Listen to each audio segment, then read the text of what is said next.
Donc on va procéder de la même manière que tout à l'heure, quelques rapides questions, puis on passe la parole à la salle. Bon, j'ai un peu de mal à poser des questions similaires aux deux intervenants, parce qu'il y a quand même une assez forte hétérogénéité. Donc sur le premier exposé, ma question est finalement assez simple.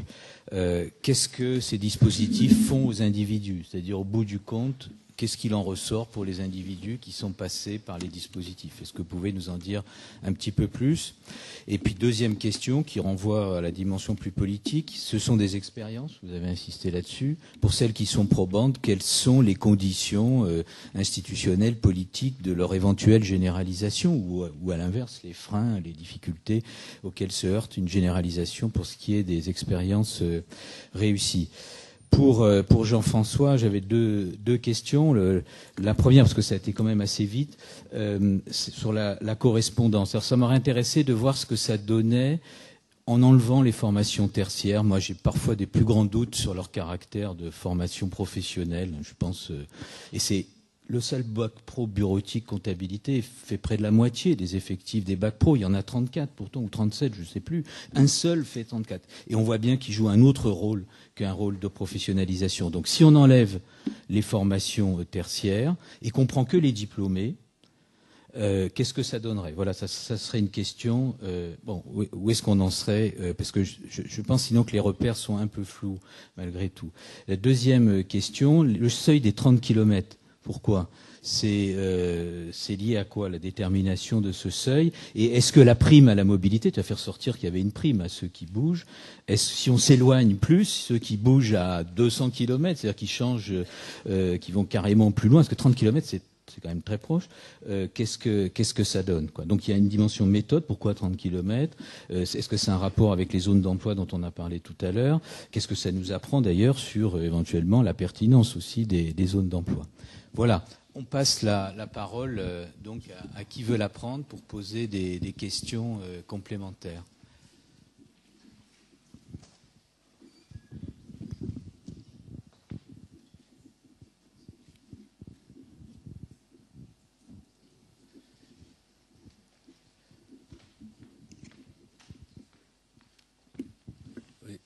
Claude Reski. Une remarque, ce qui me frappe, c'est que le titre de l'exposé de Jean-François Giré, c'est exactement le titre d'un livre qu'avait coordonné il y a une vingtaine d'années la sociologue Lucie Tanguy, L'introuvable relation formation-emploi. Et ce qui est quand même sans doute inquiétant, c'est que les constats étaient sensiblement les mêmes. Alors ma question est très simple. Même si les résultats sont les mêmes, qu'est-ce qui a changé et qu'est-ce qui n'a pas changé?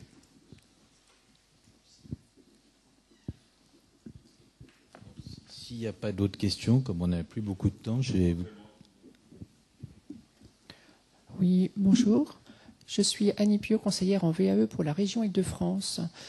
Une question que je me pose concernant votre étude, c'est qu'on part du postulat que les jeunes, en fait, ont choisi une formation en relation avec un choix professionnel. Or, je ne suis pas si sûre qu'au niveau de la formation initiale éducation nationale, ce soit tout à fait la logique d'affectation.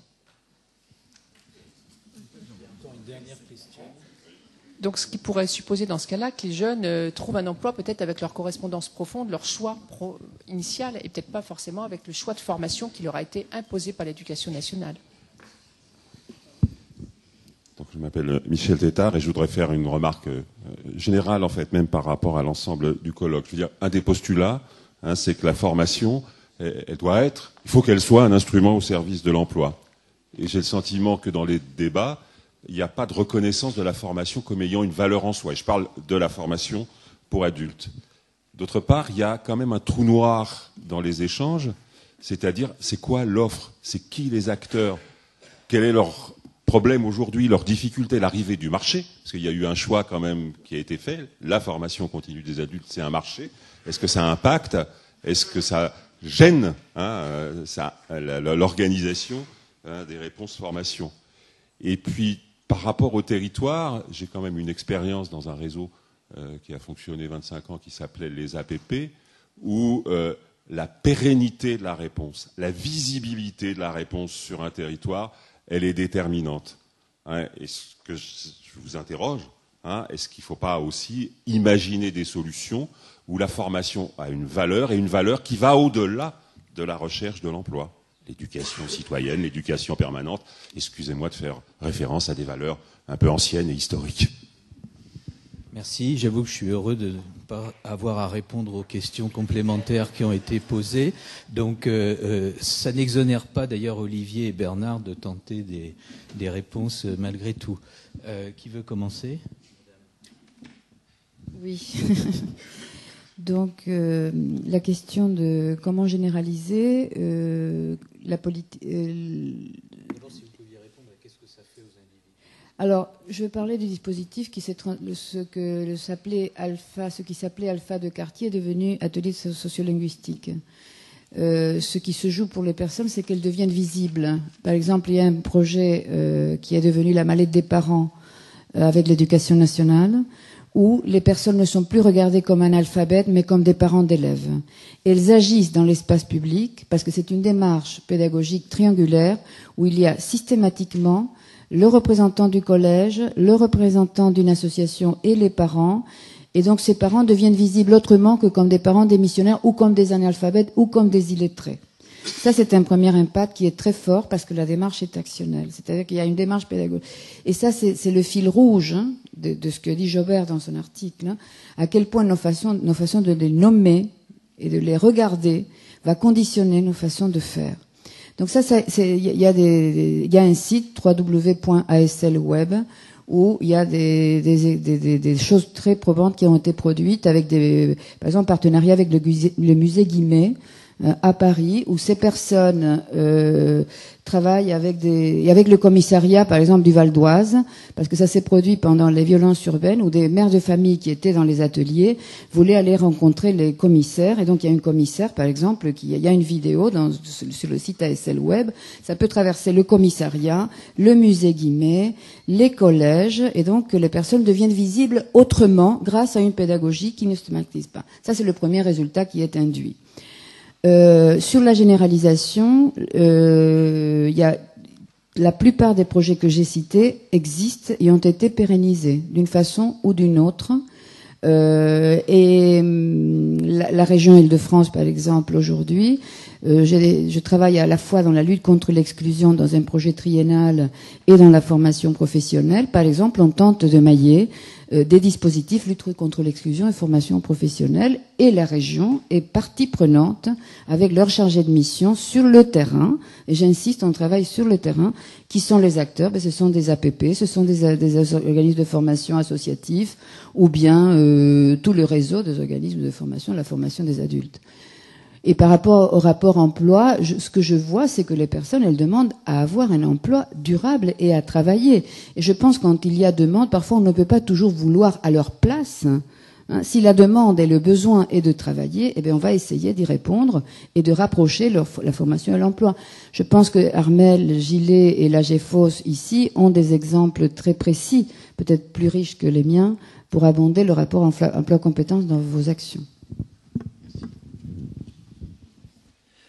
Bon, quelques éléments de réponse parce que c'est effectivement les questions sont intéressantes. Juste sur le poids de l'éducation nationale dans l'orientation.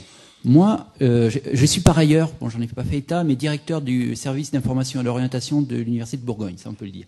Donc, et donc effectivement, on connaît, donc on arrive à essayer de repérer. Alors, de manière très proche dans les territoires, le taux de poursuite des lycéennes à l'université de Bourgogne, donc par lycée. Hein, donc. Mais par ailleurs, en évolution, ce qu'on voit, c'est que, moi, il me semble que de plus en plus, les lycéens, on leur parle d'orientation, on les oblige à réfléchir sur leur choix scolaire, leur choix professionnel. On a admission post-bac maintenant, où là, ils doivent réellement classer leurs vœux. On a l'orientation active, donc pour certaines filières de l'université de Bourgogne. Vous avez parallèlement ce qui a été mis en place, les PDMF, les parcours de développement des métiers et des formations. Donc vous avez tous les lycéens des classes de première, pour nous, à l'université, quand on voit ça nous fait un peu peur parce que sont censés visiter tous les un établissement d'enseignement supérieur, voilà, en classe de première, donc le troisième aussi. Donc ça veut dire qu'on pourrait voir toutes les classes de première devraient venir, voilà. Donc université pour visiter, assister à des cours, etc. Quoi, s'impliquer dans l'établissement. Je pense qu'on est effectivement dans un schéma où on a de plus en plus, on parle de plus en plus au niveau du lycée d'orientation. Après, peut-être que l'orientation est contrainte, et ça, je suis largement d'accord avec vous. Il y a des fortes contraintes qui pèsent là-dedans. Mais il me semble qu'on en parle de plus en plus. Voilà. Après, sur l'introuvable relation formation-emploi, oui, c'était pas le titre, mais c'était de l'ensemble de l'exposé, mais le titre effectivement d'un transparent. Effectivement, c'est un clin d'œil à Lucie Tanguy, effectivement, parce que ce qui est intéressant, c'est que en fait, effectivement, ce bouquin de 86 qui était intéressant, mais après, on n'en a plus parlé parce que finalement, on disait effectivement, la relation formation-emploi, ça marche pas. La relation formation-emploi, l'adéquation mise, ça marche pas. On n'en parle plus. Et après, on s'est aperçu, donc c'est assez intéressant parce que donc il y avait beaucoup de chercheurs du CEREC là-dedans, associés. Peut-être toi, Eric, non, pas toi. Bon, pardon. Donc un ensemble de pas mal de chercheurs et finalement. On a finalement laissé tomber un peu le thème et au fur et à mesure, donc on parle pas de la relation formation-emploi et au fur et à mesure finalement, on n'en parlait plus. Voilà. Et il nous a semblé important, avec quelques chercheurs du CEREC, à partir de peut-être 2005, de retravailler cette question de réexploiter ces questions de formation-emploi et avec des outils notamment un peu longitudinaux et pour montrer qu'effectivement, effectivement rien ne bouge. Rien ne bouge, donc et on arrive toujours à cette absence de relation formation-emploi. Voilà. Juste, effectivement, les résultats que je présentais au niveau méthodologique, ça marche. Ce qui est assez intéressant, c'est que ça marche. Vous pourrez voir dans le papier, selon différentes méthodes, ça marche également pour les formations industrielles. Il y a la relation formation-emploi. Effectivement, je vous ai montré l'exemple que je vous ai donné, c'est sur les CAP BEP industriels. On se limite à 40%, ou peut-être 50%. 50%. On n'arrive pas à remonter. Donc, effectivement, ça marche pas pour le tertiaire, effectivement, on s'en doute un peu, ou ça marche mal pour le tertiaire, mais ça marche pas non plus pour l'industrie. Donc, ça marche un peu plus au niveau des BTS, mais avec des écarts très forts. Et pour le seuil de 30 km, c'était parce qu'il y avait un seuil à ce niveau-là dans la quête du CEREC. Effectivement, c'est plus intéressant en termes de temps, en termes de temps de transport également.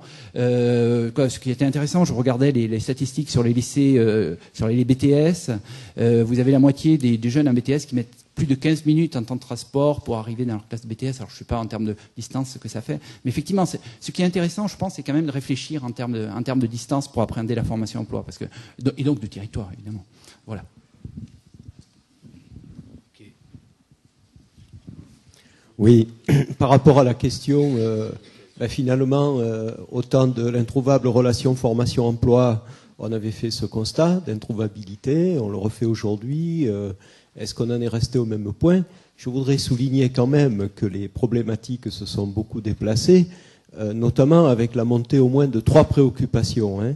La première préoccupation, c'est qu'à l'époque de Lucie Tanguy, la relation formation-emploi était considérée sur un territoire français homogène, c'est-à-dire la dimension territoriale n'entrait pas dans la problématique de la relation formation-emploi, et c'est beaucoup la décentralisation et le rôle nouveau des régions et des territoires qui a fait déplacer cette question, y compris à l'espace local, à l'espace régional. Deuxièmement, une chose qui était un petit peu absente, qui commence à monter aussi, c'est la question de la demande sociale d'éducation et de formation. Et l'IREDU, il y est pour quelque chose, puisque beaucoup de chercheurs de cet institut se sont intéressés au rapport des jeunes avec l'enseignement par rapport à leur origine socio-professionnelle, etc. Et la demande sociale devient une préoccupation du politique. Je peux vous dire qu'il y a, je pense, beaucoup de collègues ici pourraient vous dire qu'il y a 30 ou 40 ans, quand on parlait d'adéquation, il fallait caler, je dirais presque subordonner la construction de l'appareil de formation à la structure de l'emploi. Le commissariat général au plan avait fait des études qui rapprochaient des prévisions de sortie de l'appareil scolaire avec des prévisions d'évolution des structures d'emploi, et la question de la demande des jeunes était totalement absente. Il fallait que les gens s'adaptent à cette nécessité économique. On sait aujourd'hui que ça ne fonctionne pas comme ça. Et puis, troisième point, c'est le passage qualification-compétence. C'est-à-dire que dans les années 90, et notamment sous l'impulsion des partenaires sociaux, la question de la gestion par les compétences, la gestion prévisionnelle des emplois et des compétences, puis après la logique compétences, et tout ce qui tourne autour de l'individualisation des salaires et de la gestion des ressources humaines, ont quand même aussi déplacé ces problématiques, et notamment, peut-être là je m'aventure un peu, mais je pense que la question du rôle d'acteur de l'individu sur sa carrière et sur l'organisation à laquelle il appartient est un élément qui commence à monter en puissance. Oui, je veux bien essayer de revenir sur la question du choix, parce que c'est pas ou tout l'un ou tout l'autre.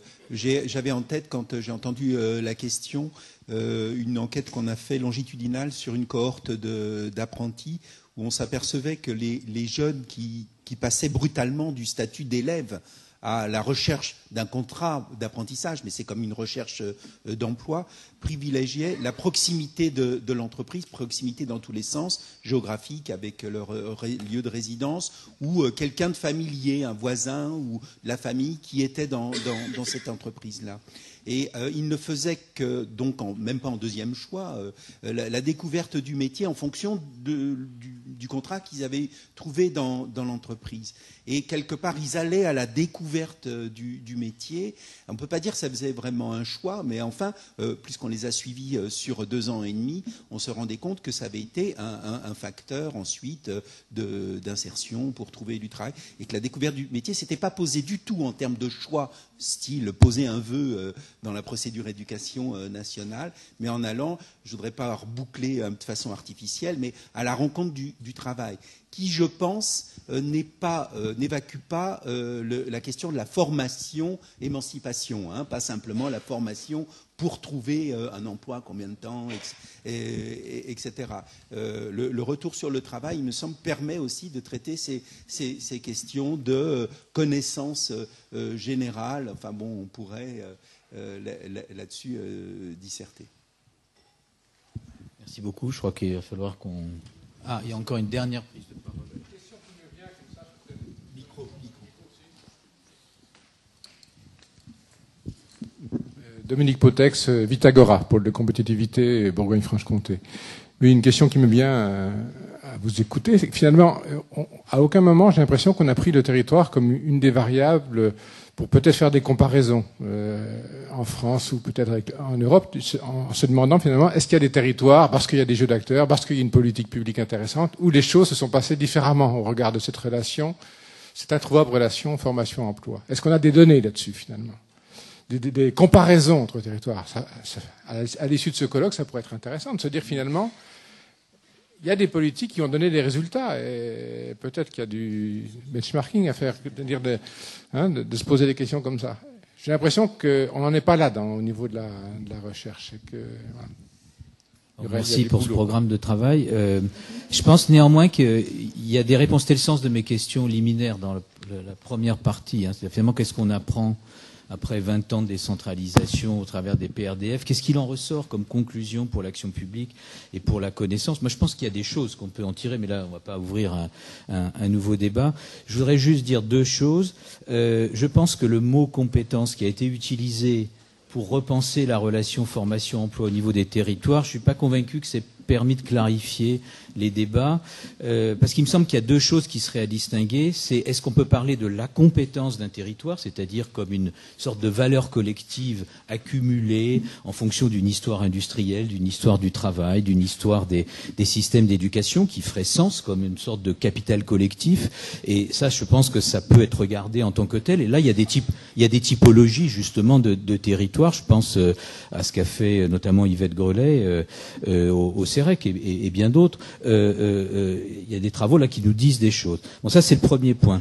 Le second point que je retiens quand même de cet atelier, c'est l'invitation des uns et des autres, selon des formes d'ailleurs assez différentes, à bien prendre conscience tant comme analyste que finalement comme responsable éventuel d'une politique publique, des configurations structurelles dans lesquelles se trouvent des territoires pour bien identifier finalement ce qui est raisonnable de faire et ce qui va être peut-être beaucoup plus compliqué à changer parce que précisément c'est le résultat d'une accumulation de longues périodes et que plus encore peut-être au niveau d'un territoire que d'une autre échelle d'action, gouverner par décret ne marche pas.